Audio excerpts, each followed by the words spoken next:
नमस्कार। आज का जो हमारा टॉपिक है वो है लूनी नदी व उनकी सहायक नदियां। तो देखो, लूनी नदी दो शाखाओं के रूप में इसका उद्गम होता है।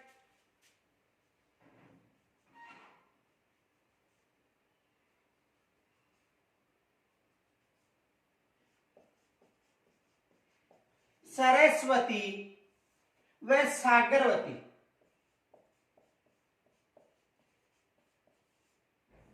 जो लूनी नदी है इसका जो उद्गम है दो शाखाओं के रूप में होता है, एक सरस्वती शाखा और दूसरी सागरवती शाखा। दोनों शाखाएं गोविंदगढ़ के पास में आकर मिलती हैं।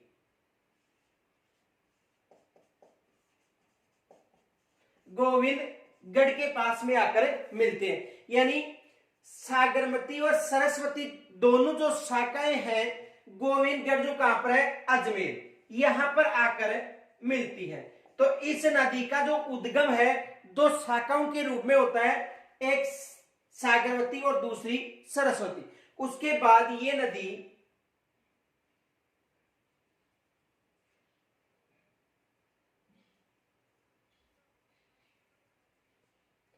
पाली,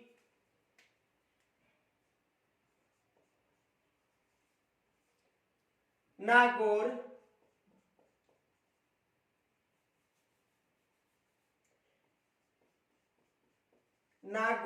पाली, जोधपुर,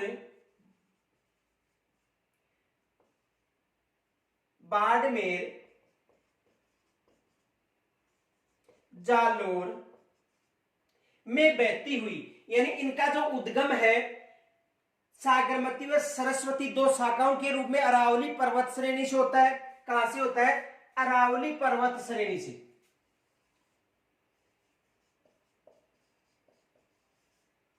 अरावली पर्वत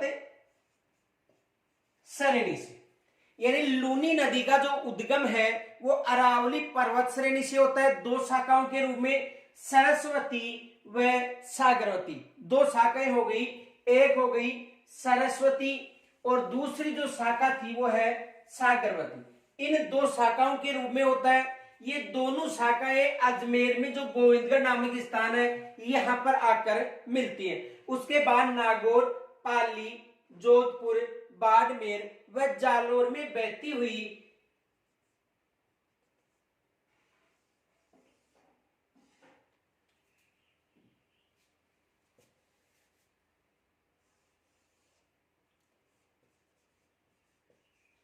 कच्छ की रण,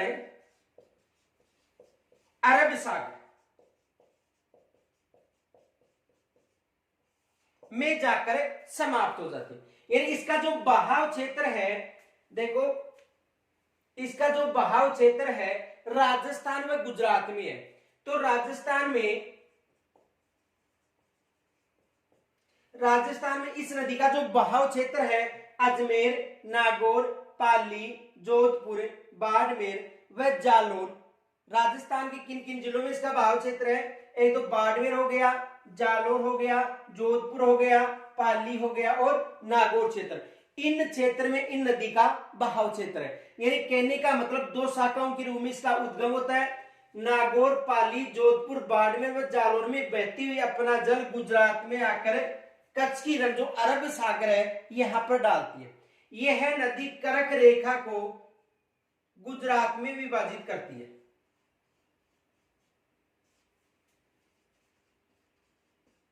कर्क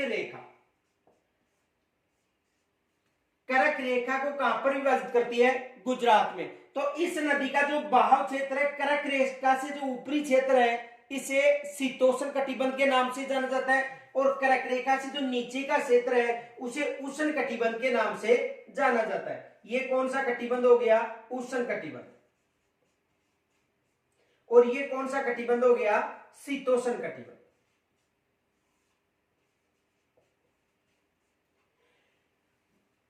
तो लूनी नदी उष्ण व शीतोष्ण कटिबंध की नदी है। इसका उद्गम अजमेर से होता है। अजमेर के बाद में नागौर, पाली, जोधपुर, बाड़मेर व जालोर में बहती हुई गुजरात में बहने के बाद अपना जो जल है कच्छ की रण अरब सागर में डालती है। ये जो क्षेत्र है ये अरब सागर है।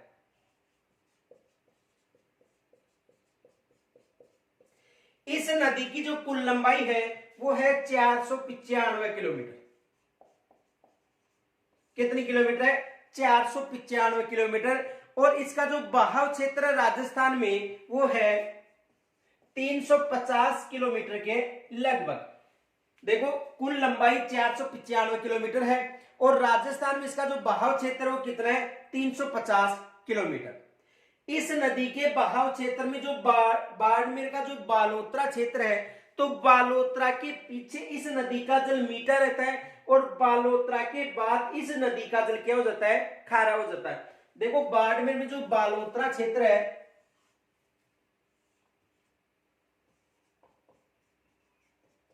बालोतरा जो कहां पर है? बाड़मेर में। तो बालोतरा के पीछे इस नदी का जो जल है मीठा रहता है, बालोतरा के बाद इस नदी का जल क्या होता है? खारा होता है। इस कारण इस नदी को आधी मीठी व आधी खारी नदी के नाम से भी जाना जाता है। एग्जाम में प्रश्न पूछा गया था कि किस नदी को आधी मीठी व आधी खारी। देखो आधी खारी पहले नहीं आएगा क्योंकि पहले इसका जो जल है वो मीठा रहता है, क्योंकि इस क्षेत्र में जो चट्टानी जमाव है, यानी कहने का मतलब ये जो क्षेत्र चट्टानी माना जाता है, इससे कारण यहाँ पर खारेपन की मात्रा कम रहती है और बाड़मेर के बाद इस नदी का जल खारा हो जाता है। एग्जाम में यह प्रश्न पूछा जाता है कि ऐसी कौन सी नदी है जिसका जल बालोतरा तक मीठा और बालोतरा के बाद में खारा हो जाता है? कौन सी नदी है? लूनी। तो लूनी नदी को आधी मीठी व आधी खारी नदी के नाम से भी जाना जाता है। इनके अलावा एग्जाम में एक प्रश्न यह भी पूछा गया था कि ऐसी कौन सी नदी है, देखो यदि पुष्कर क्षेत्र में भारी वर्षा होती है, किस क्षेत्र में? इस क्षेत्र में यदि भारी वर्षा होती है तो जो बाड़मेर का बालोतरा क्षेत्र है वो प्रभावित होता है। एग्जाम में प्रश्न पूछा गया था कि पुष्कर क्षेत्र में यदि भारी वर्षा होती है तो कौन सा क्षेत्र प्रभावित होगा? तो देखो इस नदी के तट पर कौन सा क्षेत्र है? बालोतरा। तो कौन सा क्षेत्र प्रभावित होगा? बालोतरा। क्योंकि यदि पीछे भारी वर्षा होती है तो इस नदी में जो जल है वो उफान की स्थिति में रहेगा और उफान की स्थिति में रहने के कारण बाड़मेर का जो बालोतरा क्षेत्र है वो इस नदी के तट पर स्थित है। इससे कारण ये क्षेत्र क्या होगा? प्रभावित होगा। तो यहां तक स्क्रीनशॉट ले लो।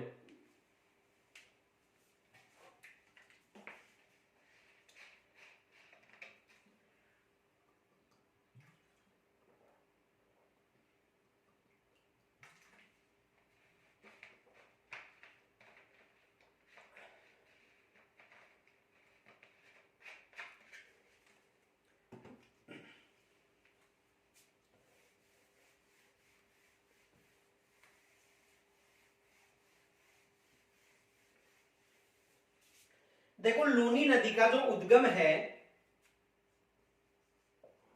लूनी नदी, लूनी नदी का जो उद्गम है वो होता है उद्गम सागरमती व सरस्वती। सागरमती व सरस्वती दो शाखाओं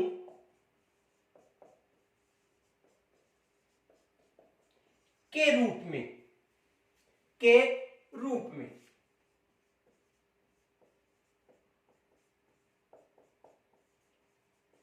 गोविंदगढ़ अजमेर से,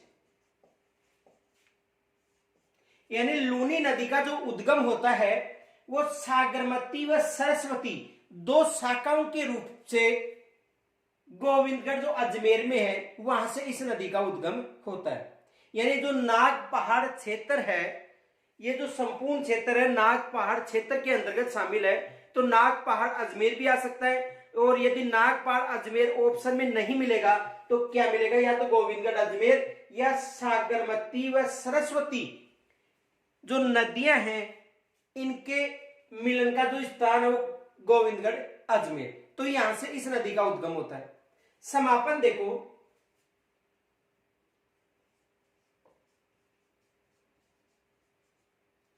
इस नदी का जो समापन है कच्छ की रण क्षेत्र अरब सागर से होता है। कच्छ का रण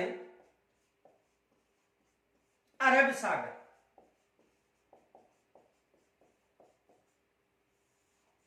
इस नदी का जो समापन है वो कहां से होता है? कच्छ का रण अरब सागर। इस नदी का जो उपनाम है इसे देखो लवणवती नदी के नाम से भी जो प्राचीन नाम है इसका उपनाम एग्जाम में प्रश्न बन सकता है कि लूनी नदी का प्राचीन उपनाम क्या है। तो लूनी नदी का जो प्राचीन उपनाम है वो है लवणवती। तो देखो उपनाम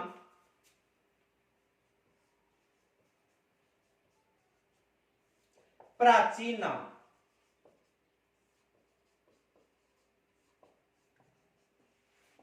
लवणवती। इस नदी का जो प्राचीन उपनाम है वो है लवणवती। इनके अलावा देखो इसके अन्य उपनाम हैं आदि मीठी व आदि खारी। एक तो इसका नाम हो गया लवणवती, दूसरा इसका जो उपनाम है वो है आदि मीठी व आदि खारी। पश्चिमी राजस्थान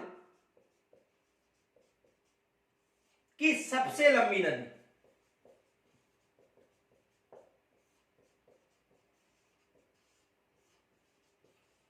पश्चिमी राजस्थान की सबसे लंबी नदी भी कौन सी है? लूनी नदी। इनके अलावा देखो जालोर में रेल या नाड़ा, जालोर में इसे रेल या नाड़ा कहा जाता है। एग्जाम में यहां से प्रश्न पूछा गया था कि जालोर में लूनी नदी को किस नाम से पुकारा जाता है? तो जालोर में लूनी नदी को रेल या नाड़ा के नाम से पुकारा जाता है और कालिदास के द्वारा इसे अंतः सलीला की उपमा दी गई थी।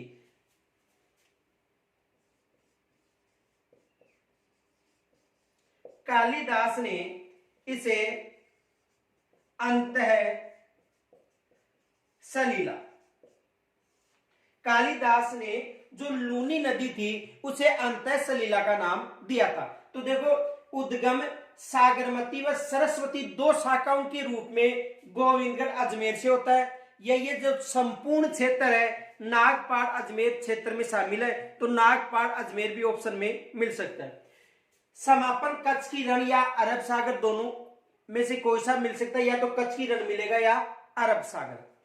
उपनाम इसका प्राचीन उपनाम है वो है लवणवती। एग्जाम में यहां से प्रश्न बनता है कि लूनी नदी का जो प्राचीन नाम था वो क्या था? तो लूनी नदी का प्राचीन नाम क्या था? लवणवती था।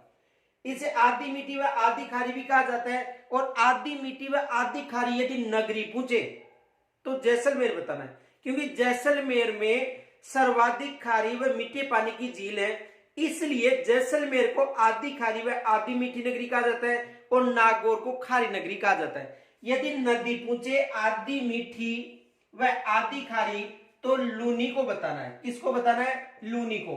और यदि आदि खारी व आदि मीठी नगरी पूछे, देखो नोट,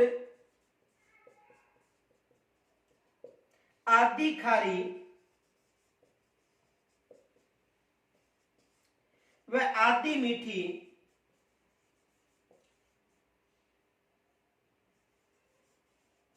नगरी, तो किसे बताना है? जैसलमेर। यह विशेष याद रखना, यदि आदि खारी व आदि मीठी नगरी की बात करें तो जैसलमेर बताना है और आदि मीठी व आदि खारी नदी की बात करें तो किस नदी को बताना है? लूनी नदी को। तो एक तो यहां से प्रश्न बनता है, याद रखना। इनके अलावा आदि खारी आदि मीठी पश्चिमी राजस्थान की सबसे लंबी नदी, जालोर में इसे रेल या नाड़ा कहा जाता है और कालिदास ने इसे अंतः सलीला की उपाधि दी थी। यहां तक स्क्रीनशॉट ले लो।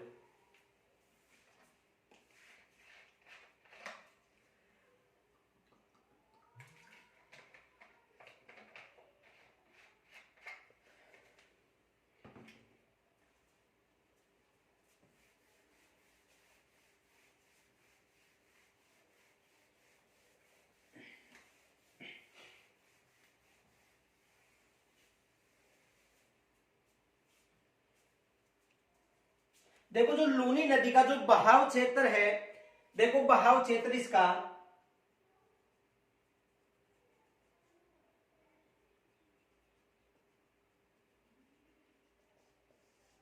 अजमेर, नागौर, पाली, जोधपुर, बाड़मेर, जालोर और गुजरात में बहती हुई, यानी राजस्थान के जो जिले हैं वो कौन कौन से हैं? एक तो अजमेर हो गया, दूसरा नागौर हो गया, तीसरा पाली हो गया, चौथा जोधपुर हो गया, पांचवा बाड़मेर हो गया, छठवा कौन सा हो गया? जालोर।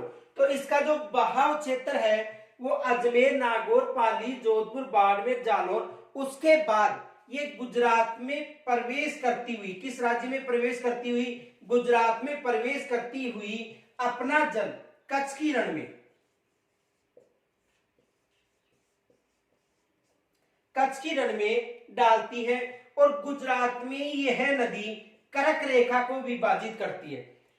जो लूनी नदी है वो गुजरात में कर्क रेखा को विभाजित करती है। यदि पश्चिमी राजस्थान की नदियां पूछी जाए, पश्चिमी राजस्थान, तो पश्चिमी राजस्थान की जितनी भी नदियां हैं लूनी नदी को छोड़कर, लूनी की वह सहायक नदियों को छोड़कर आंतरिक अपवा तंत्र की नदियां, पश्चिमी राजस्थान में संपूर्ण नदियां आंतरिक अपवा तंत्र की हैं, केवल लूनी और उनकी सहायक नदियों को छोड़कर, यानी लूनी व इनकी सहायक नदियों को छोड़कर बाकी जितनी भी नदियां हैं पश्चिमी राजस्थान की आंतरिक अपवा तंत्र की नदियां हैं। तो लूनी नदी गुजरात में कर्क रेखा को विभाजित करती है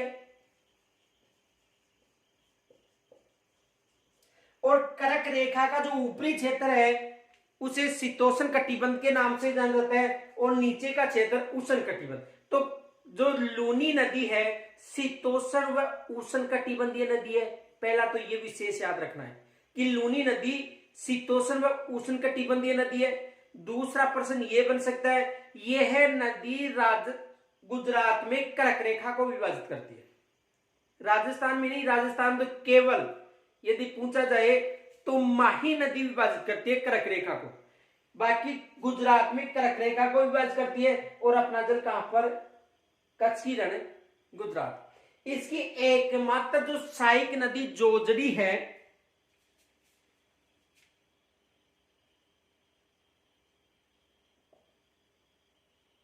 देखो ये जोजड़ी है, इसका उद्गम पोंडुल गांव,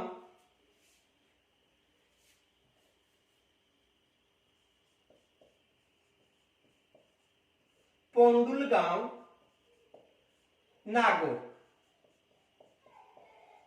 इसका जो उद्गम है वो पोंडुल गांव नागौर से होता है और जोधपुर के पास या जोधपुर में यह नदी लूनी नदी में आकर मिलती है। तो लूनी की जितनी भी सहायक नदियां हैं इनमें से एकमात्र जो जोजड़ी नदी है इसका उद्गम दाहिनी तरफ से होता है, शेष नदियों का उद्गम बाईं तरफ से और अरावली पर्वत श्रेणी से होता है। तो इसका जो बहाव क्षेत्र है अजमेर, नागौर, पाली, जोधपुर, बाड़मेर, जालोर और गुजरात में बहती हुई अपना जल कच्छ की रण में, और ये नदी गुजरात में कर्क रेखा को विभाजित करती है। तो देखो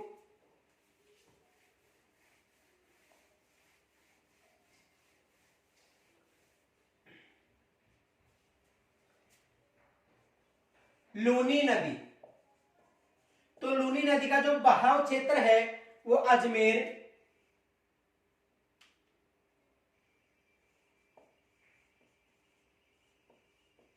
बहाव क्षेत्र अजमेर, पाली, नागौर, जोधपुर,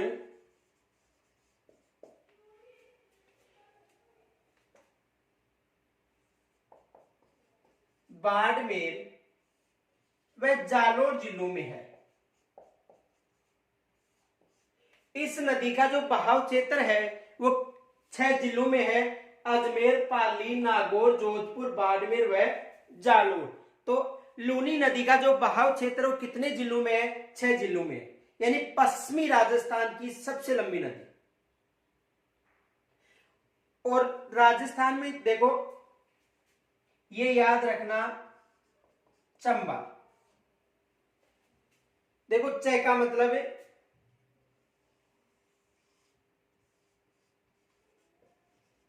चंबल नदी,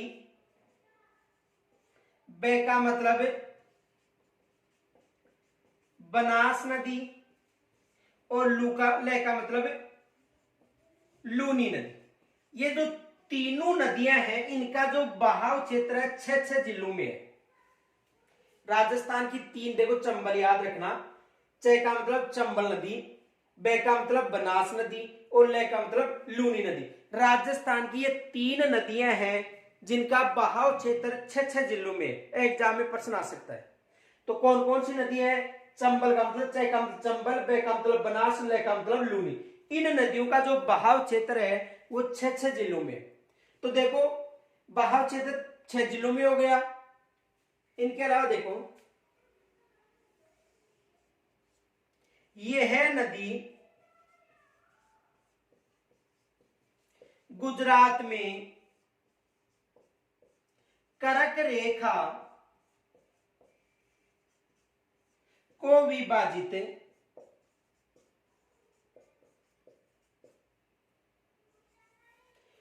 कर्क रेखा को विभाजित करती है। यानी यह नदी गुजरात में कर्क रेखा को विभाजित करती है। तो देखो गुजरात में कर्क रेखा को विभाजित करने के कारण इसे शीतोष्ण व उष्ण कटिबंधीय नदी भी कहा जा सकता है। यानी जो लूनी नदी है वो गुजरात में कर्क रेखा को विभाजित करती है, इस कारण इस नदी को शीतोष्ण व उष्ण कटिबंधीय नदी भी कहा जा सकता है। यहां तक स्क्रीनशॉट ले सकते हो।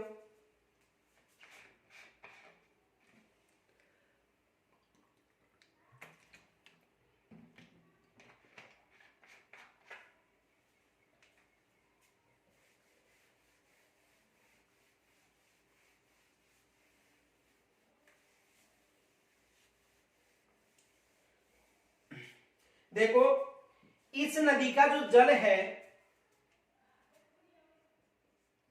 इस नदी का जल बालोतरा, और बालोतरा कहां पर है? बाड़मेर। यानी इस नदी का जो जल है वो बालोतरा बाड़मेर तक मीठा रहता है। यानी बालोतरा बाड़मेर तक इसका जो जल है वो मीठा रहता है।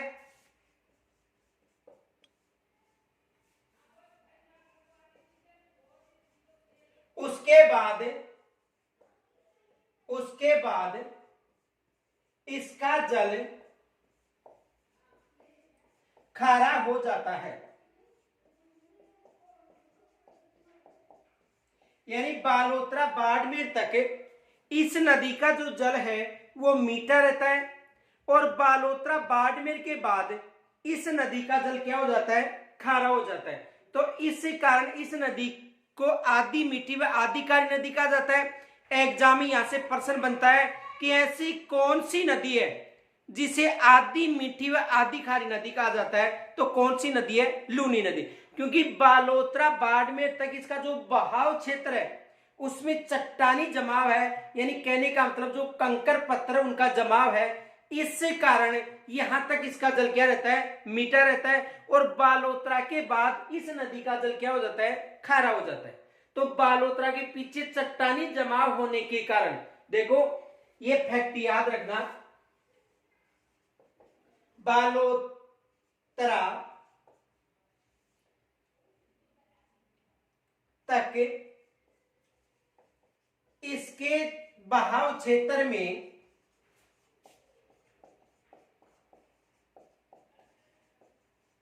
चट्टानी जमाव होने के कारण इसका जल उद्गम स्थल से बालोतरा तक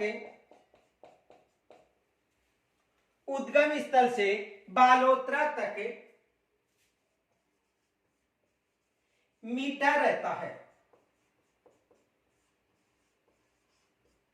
यानी इसके जो जमाव क्षेत्र है बालोतरा के पीछे, वो चट्टानी जमाव क्षेत्र माना जाता है। इसी कारण बालोतरा तक इसका जल मीठा रहता है और बालोतरा के बाद इसका जल खारा हो जाता है।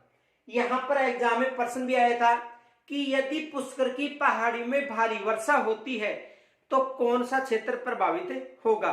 देखो एग्जाम में यह प्रश्न पूछा गया था, यदि पुष्कर क्षेत्र में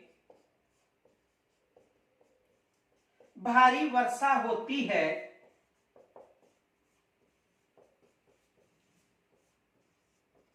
तो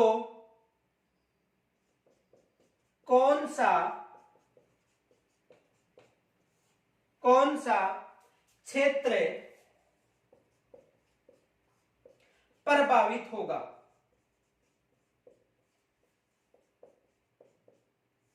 एग्जाम में यह प्रश्न पूछा गया था कि यदि पुष्कर क्षेत्र में भारी वर्षा होती है तो कौन सा क्षेत्र प्रभावित होगा।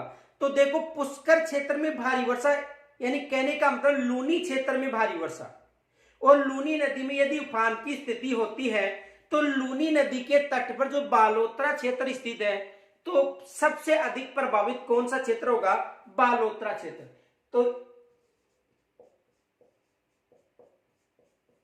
बालोतरा जो कहां पर है, बाड़मेर में, तो बालोतरा क्षेत्र सबसे अधिक प्रभावित होगा। एग्जाम में यहां से प्रश्न बनता है कि यदि लूनी नदी में भारी वर्षा होती है या पुष्कर क्षेत्र में भारी वर्षा होती है तो कौन सा क्षेत्र प्रभावित होगा, बालोतरा क्षेत्र जो कहां पर है, बाड़मेर में। तो बालोतरा से दो एग्जाम में प्रश्न बन सकते हैं। पहला प्रश्न यह बन सकता है कि लूनी नदी का जल कहां तक मीठा रहता है और किस स्थान के बाद खारा हो जाता है।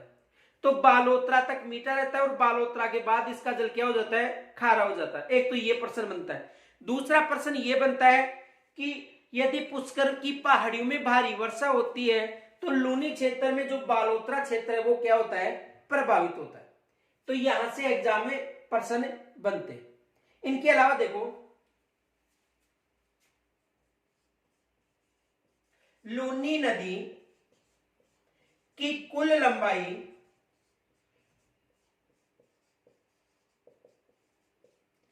495 किलोमीटर है। लूनी नदी की कुल लंबाई कितनी है, 495।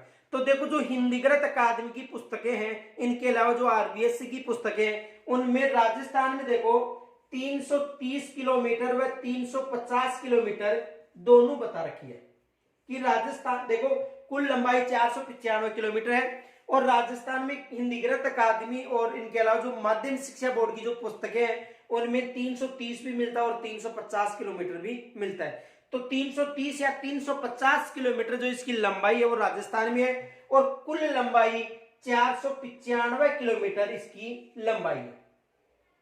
तो यहां से भी एग्जाम में प्रश्न बन सकता है कि पश्चिमी राजस्थान की सबसे लंबी नदी कौन सी है। तो पश्चिमी राजस्थान की जो सबसे लंबी नदी है वो कौन सी नदी है, लूनी नदी। यानी लूनी नदी पश्चिमी राजस्थान की सबसे लंबी नदी है और पश्चिमी राजस्थान की जितनी भी नदियां हैं उनमें लूनी व लूनी की सहायक के अलावा शेष जो नदियां हैं आंतरिक अपवा तंत्र की नदी है। यहां पर भी प्रश्न बन सकता है।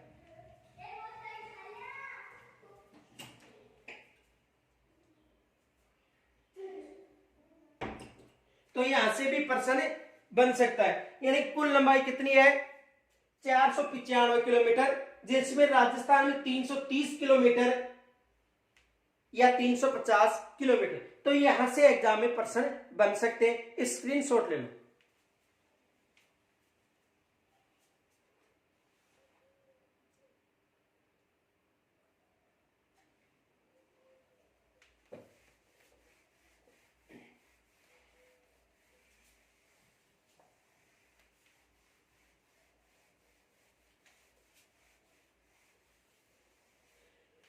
देखो लूनी की जितनी भी सहायक नदियां हैं उनमें एक जोजड़ी नदी को छोड़ दो, बाकी शेष नदियों का जो उद्गम है वो अरावली पर्वत श्रेणी से होता है। एग्जाम में यहां से प्रश्न बनने की अधिकतर संभावना रहती है। देखो ये लूनी नदी हो गई,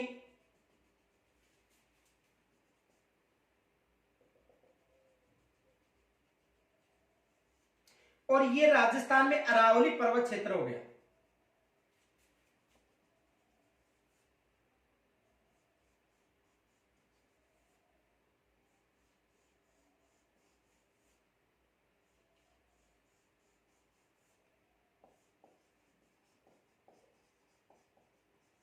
अरावली पर्वत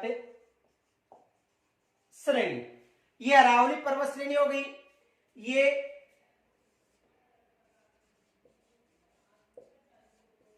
कच्छ की रण क्षेत्र हो गया। अब देखो इसमें एकमात्र जो जोजड़ी नदी है, लूनी की जो सहायक जोजड़ी नदी है,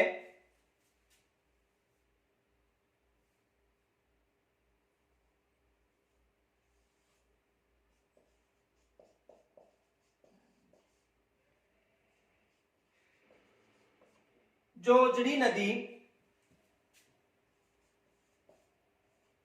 और जोजड़ी नदी का उद्गम पोंडूल जो गांव है नागौर,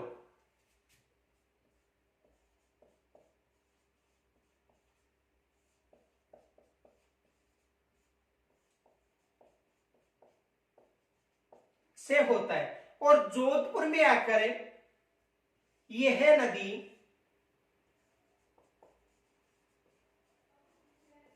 यानी जोधपुर में आकर यह नदी लूनी नदी में मिल जाती है। इनके अलावा देखो मीठड़ी नदी हो गई, सूकड़ी नदी हो गई, जवाई नदी हो गई, ये जो नदियां हैं इनका जो उद्गम है अरावली पर्वत श्रेणी से होता है। जैसे देखो मीठड़ी नदी हो गई, इनके अलावा सूकड़ी नदी हो गई, सागी नदी हो गई, जवाई नदी हो गई।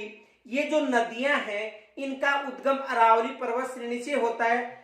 केवल जोजड़ी नदी का उद्गम अरावली पर्वत श्रेणी से नहीं होता। एक तो प्रश्न ये बन सकता है कि लूनी की ऐसी कौन सी सहायक नदी है, लूनी की ऐसी कौन सी सहायक नदी है जिसका उद्गम अरावली पर्वत श्रेणी से नहीं होता है, तो कौन सी नदी है, जोजड़ी। पहला प्रश्न ये बन सकता है। दूसरा प्रश्न ये भी बन सकता है कि लूनी की ऐसी कौन सी सहायक नदी है जो दाहिनी तरफ से आकर मिलती है। देखो ये नदियां जो मीठड़ी, सूकड़ी, जवाई, इनके अलावा जो सागी नदी है, खारी नदी है, ये जो नदियां हैं ये दाहिनी तरफ से आकर मिलती है और बाईं तरफ से आकर मिलती है। ये किस तरफ से आकर मिलती है, दाईं तरफ से। तो एकमात्र ये नदी है जो दाईं तरफ से आकर मिलती है, पहला प्रश्न। दूसरा, इस नदी का ही उद्गम अरावली पर्वत श्रेणी से नहीं होता, बाकी शेष नदियों का उद्गम अरावली पर्वत श्रेणी से होता है। तो एग्जाम में यहां से प्रश्न बन सकता है। देखो जैसे जोजड़ी नदी का उद्गम दाहिनी तरफ से अरावली पर्वत श्रेणी से, तो केवल मीठड़ी, जवाई, इनके अलावा सूकली नदी है, सागी नदी है, खारी नदी है, बांडी नदी है, इन नदियों का उद्गम ही अरावली पर्वत श्रेणी से होता है। बाकी शेष नदियों का उद्गम जो एक जोजड़ी है उसका अरावली पर्वत श्रेणी से नहीं होता। दूसरा ये भी प्रश्न बन सकता है कि लूनी की जो सहायक नदियां हैं उनमें सर्वाधिक नदियों का उद्गम पाली जिले से होता है। लूनी की जो जितनी भी सहायक नदियां हैं उनमें जो सर्वाधिक उद्गम है वो पाली जिले से होता है। यहां तक उतारो, स्क्रीनशॉट ले लो।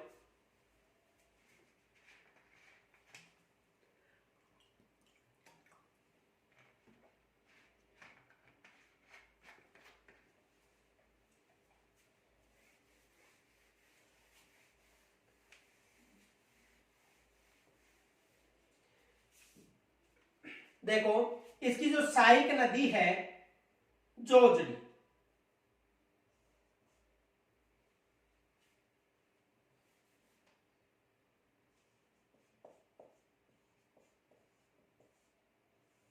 जोजड़ी नदी लूनी की सहायक नदी। तो देखो यहां से एक तो प्रश्न ये बनता है, इसका उद्गम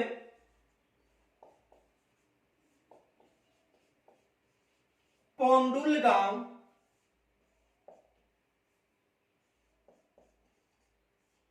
नागौर।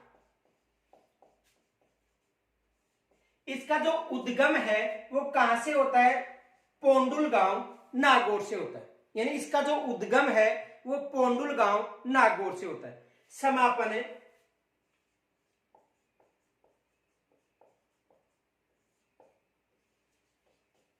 जोधपुर में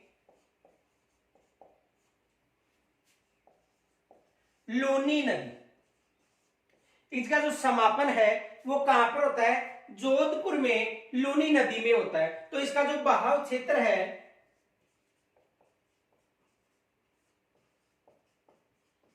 देखो, बहाव क्षेत्र है नागौर व जोधपुर।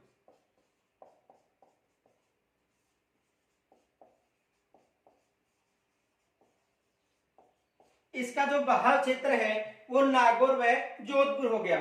तो उद्गम इसका जो पोंडुल गांव है वहां से होता है और इसका जो समापन है वो कहां पर होता है? लूनी नदी में, जोधपुर में। तो यहां से भी एग्जाम में प्रश्न बन सकता है। इनके अलावा देखो जो जसवंत सागर है, देखो ये फैक्ट याद रखना, नोट।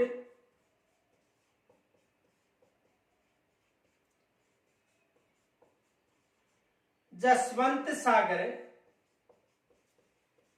या जो पीचियान बांध है, यानी जसवंत सागर या पीचियान बांध जो कहां पर है? जोधपुर।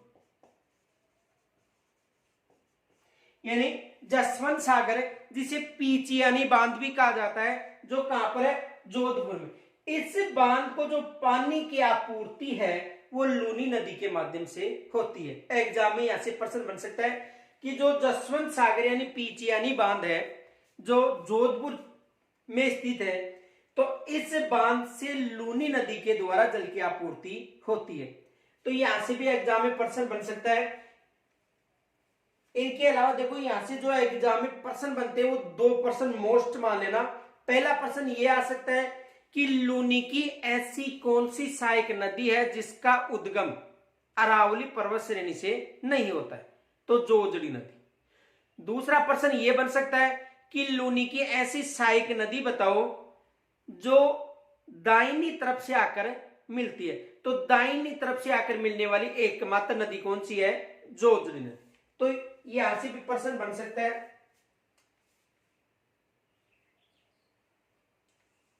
देखो लूनी नदी की ऐसी कौन सी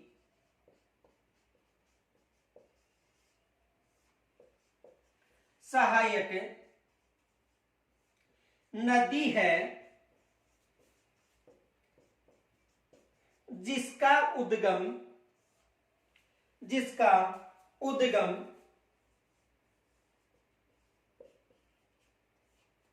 अरावली पर्वत श्रेणी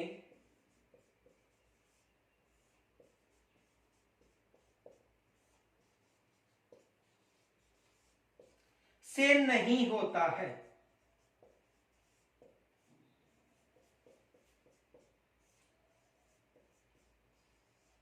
ये एग्जाम में प्रश्न बन सकता है। देखो लूनी नदी की ऐसी कौन सी सहायक नदी है जिसका उद्गम अरावली पर्वत श्रेणी से नहीं होता है? तो कौन सी नदी है? जोजड़ी नदी। यानी जोजड़ी नदी का उद्गम अरावली पर्वत श्रेणी से नहीं होता है। स्क्रीनशॉट लो।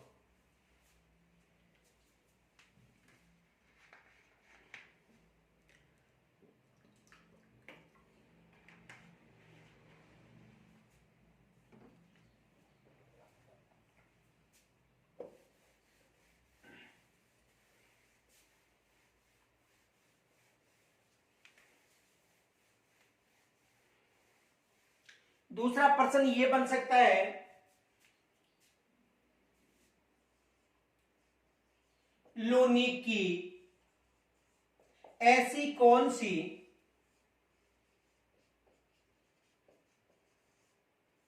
सहायक नदी है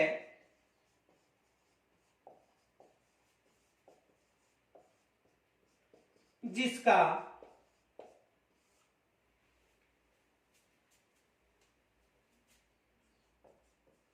समापन दाईं तरफ, यानी लूनी की ऐसी कौन सी सहायक नदी है जिसका समापन दाईं तरफ से आकर होता है।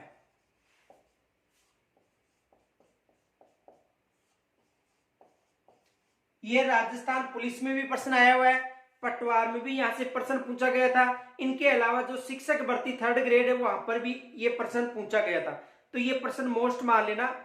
तो लूनी की ऐसी कौन सी सहायक नदी है जो दाईं तरफ से, बाईं तरफ से नहीं दाईं तरफ से, तो दाईं तरफ से एकमात्र नदी कौन सी है, जोजड़ी नदी।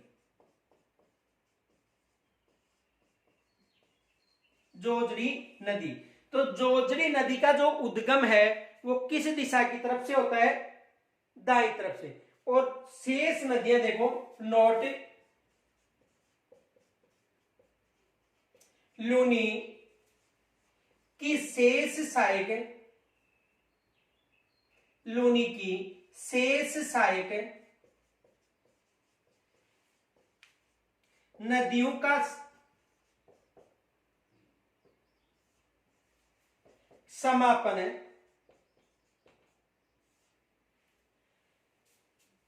बाईं तरफ से आकर होता है।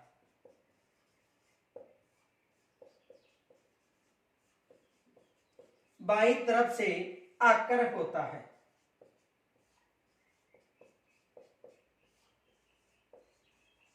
यानी शेष नदियों का जो समापन है वो बाईं तरफ से आकर होता है। इनके अलावा जो शेष नदियां हैं उनका उद्गम अरावली पर्वत श्रेणी से होता है। और जो लूनी की जितनी भी सहायक नदियां हैं उनमें सर्वाधिक नदियों का जो उद्गम है वो पाली जिले से होता है।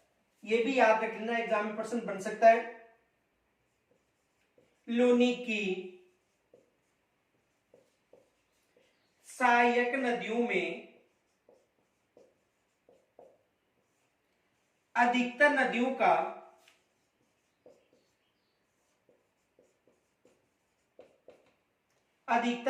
का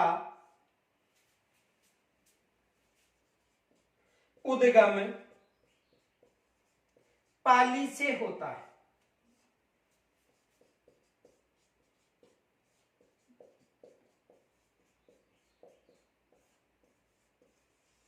यहां से भी एग्जाम में प्रश्न बन सकता है। तो ये जो फैक्ट है विशेष याद रख लेना, यहां से एग्जाम में मोस्ट प्रश्न बन सकते हैं।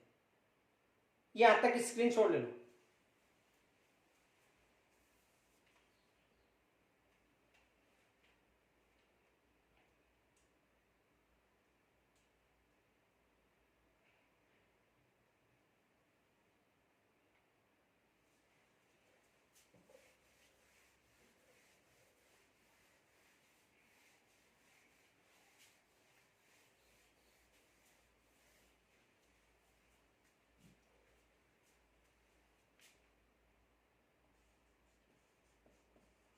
जवाई नदी,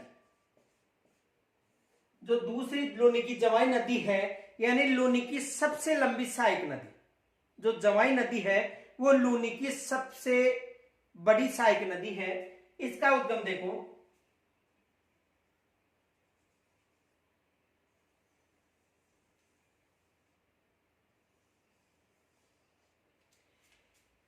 ये उदयपुर हो गया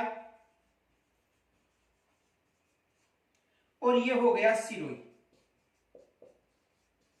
और ये जो क्षेत्र है उदयपुर और सिरोही के मध्य पाली जिला, पाली जिले में ये जो क्षेत्र है बाली तहसील है। कौन सी तहसील है, बाली तहसील।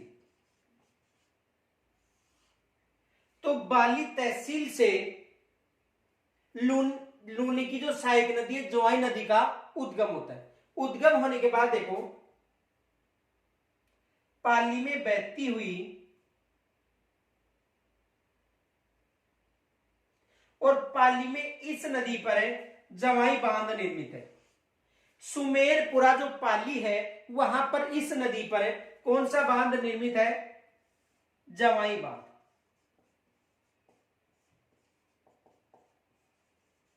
और जवाई बांध को मारवाड़ का अमृत सरोवर कहा जाता है।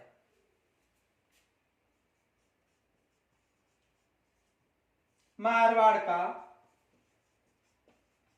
अमृत सरोवर, यानी जवाई बांध को मारवाड़ का अमृत सरोवर कहा जाता है। उसके बाद पाली के बाद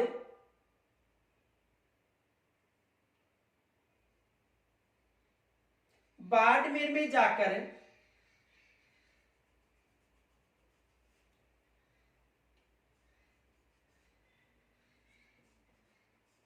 लूनी नदी में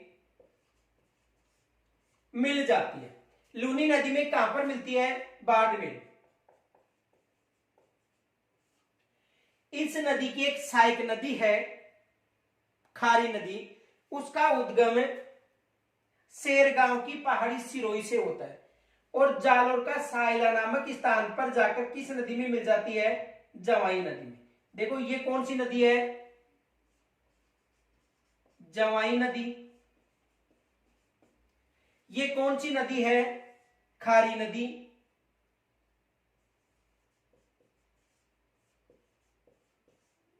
खारी नदी का उद्गम कहां से होता है? सेरगांव की पहाड़ी, सेरगांव की पहाड़ी सिरोही में। और समापन कहां पर होता है? सायला गांव जालोर। इसका समापन कहां पर होता है? जायला गांव जो सायला गांव है जालोर। इनके अलावा एक इनकी जवाई की छोटी सहायक नदी है जिसे सागी के नाम से भी जाना जाता है। अब देखो इस जो जवाई नदी है उसका उद्गम सिरोही व उदयपुर के मध्य जो बाली तहसील है वहां से होता है। उद्गम होने के बाद ये नदी पाली जिले में बहती हुई पाली जिले में इस नदी पर जवाई बांध निर्मित है और इस बांध के बाद में यह नदी जालोर में बहती हुई बाड़मेर में जाकर लूनी नदी में मिल जाती है। यहां से भी एग्जाम में प्रश्न बन सकता है कि किस नदी पर जवाई बांध निर्मित है? तो किस नदी पर निर्मित है? जवाई नदी पर जवाई बांध निर्मित है और यह नदी सबसे बड़ी लूनी की सहायक नदी है। तो यहां से भी एग्जाम में अधिकतर प्रश्न बनता है कि जवाई बांध को मारवाड़ का अमृत सरोवर कहा जाता है और इस नदी का जो उद्गम है वो कहां से होता है? पाली का जो बाली तहसील है यहां से होता है। यदि गांव पूछे तो गोरिया गांव की पहाड़ियां बताना है। यदि गांव पूछे तो गोरिया गांव की पहाड़ी, लेकिन बाली तहसील जो गोरिया गांव की पहाड़ी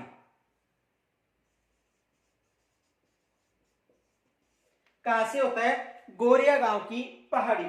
तो देखो उदयपुर व सिरोही के मध्य भी आ सकता है, दूसरा मिल सकता है बाली तहसील, तीसरा मिल सकता है गोरिया गांव की पहाड़ी।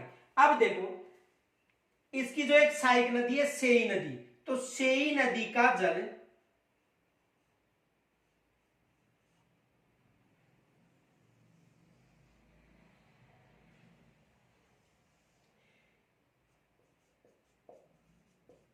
सेई नदी का जल यानी सेई नदी पर सेई बांध बनाकर इसका जल जवाई बांध में डाला जाता है। तो सेई नदी पर सेई बांध बनाकर उसका जो जल है वो किस नदी में डाला जाता है?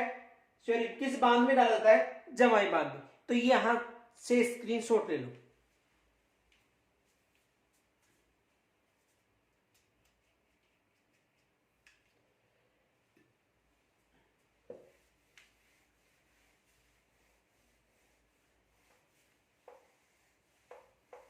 देखो जवाई नदी का जो उद्गम है वो होता है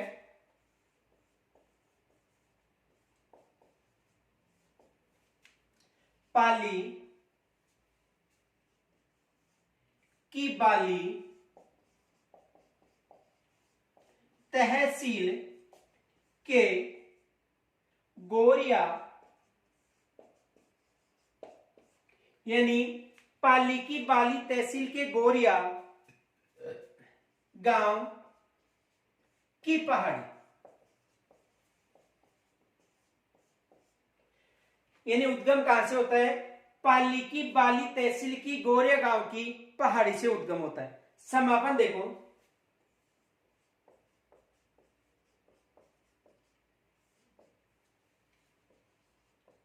बाड़मेर में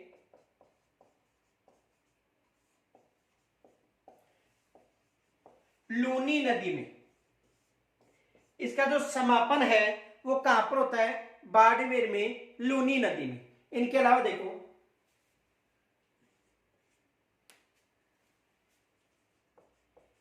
इस नदी पर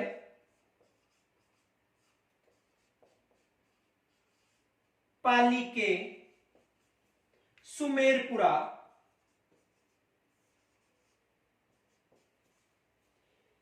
में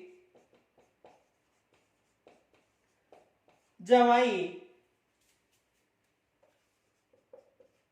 बांध निर्मित है, यानी इस नदी पर पाली के जो सुमेरपुरा क्षेत्र है या सुमेरपुरा कस्बा, वहां पर जवाई बांध निर्मित है। और इस बांध को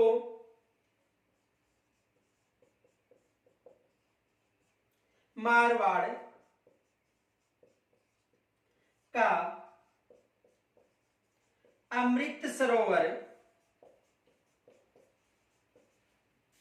कहा जाता है।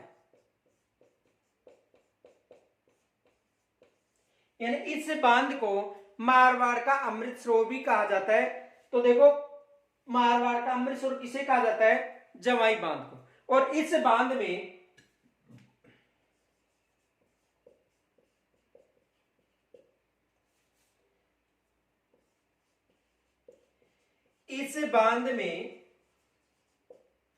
साबरमती की सहायक नदी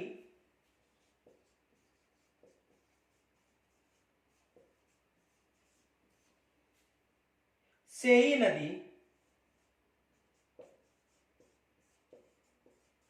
पर सेई बांध बनाकर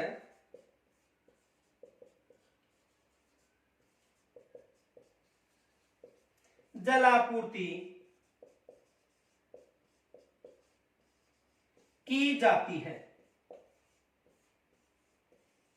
यहां से भी प्रश्न बन सकता है कि जो जवाई बांध है उस बांध में जो पानी की आपूर्ति है वो सेई नदी जो साबरमती की सहायक नदी है, इस नदी का जो उद्गम है उदयपुर की पहाड़ियों से होता है, पादरला गांव उदयपुर से। और सेई बांध का जो जल है वो जवाई बांध में डाला जाता है। तो पाली जिले में सुमेरपुरा में जो बांध निर्मित है इसे मारवाड़ का अमृत सरोवर कहा जाता है। इस बांध से जो पानी की आपूर्ति थी वो पाली व जोधपुर क्षेत्र को होती है, यानी पाली व जोधपुर। इस कारण इसे मारवाड़ का अमृत सरोवर कहा जाता है। और ये जो बांध है इस बांध का निर्माण महाराजा उमेद सिंह ने करवाया था। इस बांध का निर्माण किन्होंने करवाया था? महाराजा उमेद सिंह ने करवाया था। और यदि उम्मेद सागर बांध की बात करें तो उम्मेद सागर बांध कहां पर बताना है?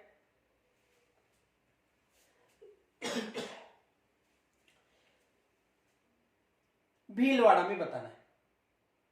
उम्मेद सागर बांध कहां पर है? भीलवाड़ा में। यहां तक स्क्रीनशॉट ले लो, शेष कल पढ़ेंगे। धन्यवाद।